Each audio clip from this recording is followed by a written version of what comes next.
Hey there, welcome to the garden. Just got it sweeped up a little bit with moving and packing up the containers and everything. The garden has kind of turned into a little bit of a crazy mess, but I've got a few things to tackle today. Mostly it's just kind of cleaning out stuff to move. So I am going to go ahead and clean out my whole GreenStalk. I do plan on bringing my GreenStalk with me to California. I think it's going to be the perfect kind of planter to have at our new house. So the different properties that I've been looking at, if you don't know, we are renting for a year before moving back into the area to hopefully find our like forever home and everything.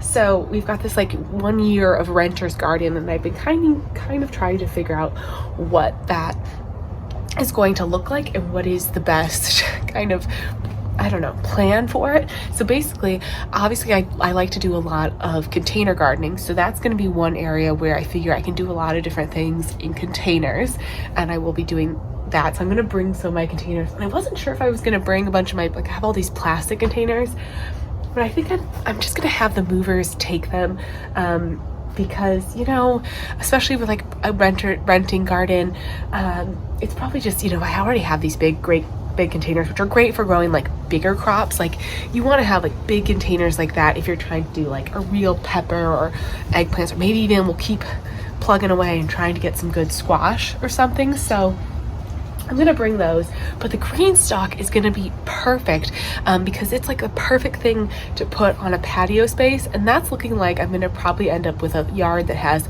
some kind of a patio, which is gonna be one of my big growing areas.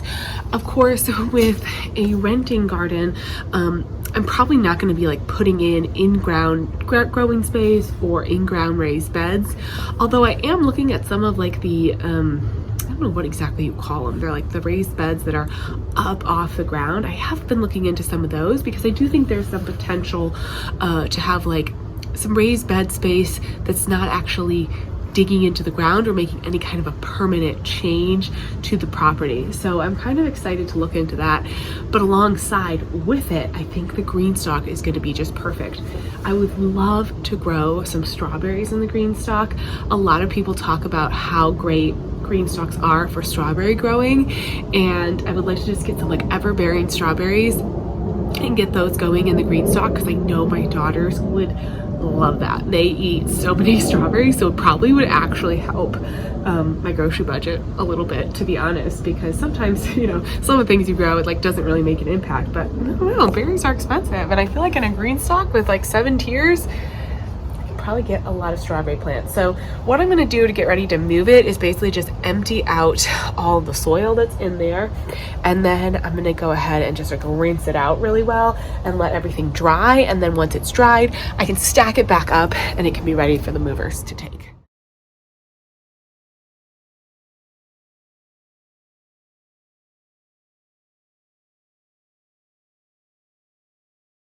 All right, here it is, everything washed up. I'm just gonna let it all dry now. Gotta make sure I get all the water off of these, but they got pretty clean, and they'll stack nicely, so it'll be easy to get this all up. Super exciting. These GreenStalks are pretty, a lot of people talk about them, and with good reason, because it's good quality. They really held up well. All right, got that all. Just gotta make sure everything can just dry out. Luckily we've got a nice sunny day, so it should dry. That I think is the last thing I need to pack up. Boy, the garden is getting so empty. It's so strange. I'm used to doing so much container gardening that it is really just, yeah, it's kind of strange to pull everything out like this. But I am looking forward to being able to like have another garden to start really planning about once we've actually nailed down where we're going to be living, which has been a little bit of a challenge. But once we get that figured out, then I can actually start like truly planning, which I'm really excited for. But I think my goal as far as a renter's garden right now is going to be like 2 to 4 2x4 elevated raised beds, and then a GreenStalk, and hopefully a handful of containers. And that's really about, I mean, obviously I had a lot of containers in this garden, but I just had the 4 2x4 raised beds in this garden here, and it was really a lot of good space to grow. I mean, you'd be kind of shocked at how much you could actually grow in that room. So I feel good about that. I think that's what I'm going to be aiming for, and then I will take you with me as far as picking out which beds I want to use for that, and how I'm going to get that all set up. But I'm feeling really good about that plan, and it feels good just to know that even though we're moving, even though, you know, I'm not going to have the in-ground space, I can still have a garden. I think it's really going to be possible. And I'm also sort of going to explore some different indoor growing systems, and I'm bringing all of my seed starting stuff. So everything like that I'm going to take with me, because even if I don't have as much room to plant into, I can still seed start a lot of the seeds for my different containers that I'm going to have. So there really are some good opportunities as far as that goes to really, plan out or plant out some seeds, some plants that I've grown from seed, which is always just kind of fun. It's something that I really enjoy, and it's like just always been a challenge that I've really liked. So I haven't done a lot of like seed starting for that next garden yet, because I just not quite sure what it looks like, but I think I'm going to sit down and go through kind of like my ideal plans, and then we'll sort of go from there. Hopefully I can get 4 2x4 raised beds in whatever space we're moving to. We'll see if I can get that, but at least we'll have a lot of strawberries, because this GreenStalk is gonna definitely grow the strawberries. It really is a pretty bittersweet time planning for this move. After the sort of initial shock of the fact that we were moving has worn off, and now we're in this phase of just so many logistics. So that's been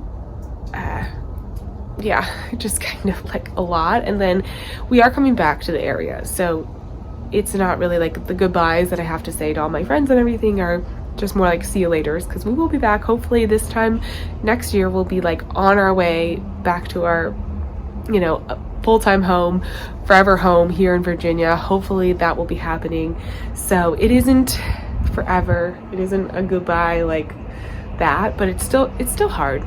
I'm trying to keep a good positive outlook, especially when it comes to the garden. I'm just like pushing through and rolling with the punches, but it's I don't know, it is kind of challenging to do that. Moving in general is just always hard, and moving a garden is like is hard too. I would be definitely, you know, if I said it was just easy, no problem, that wouldn't be true.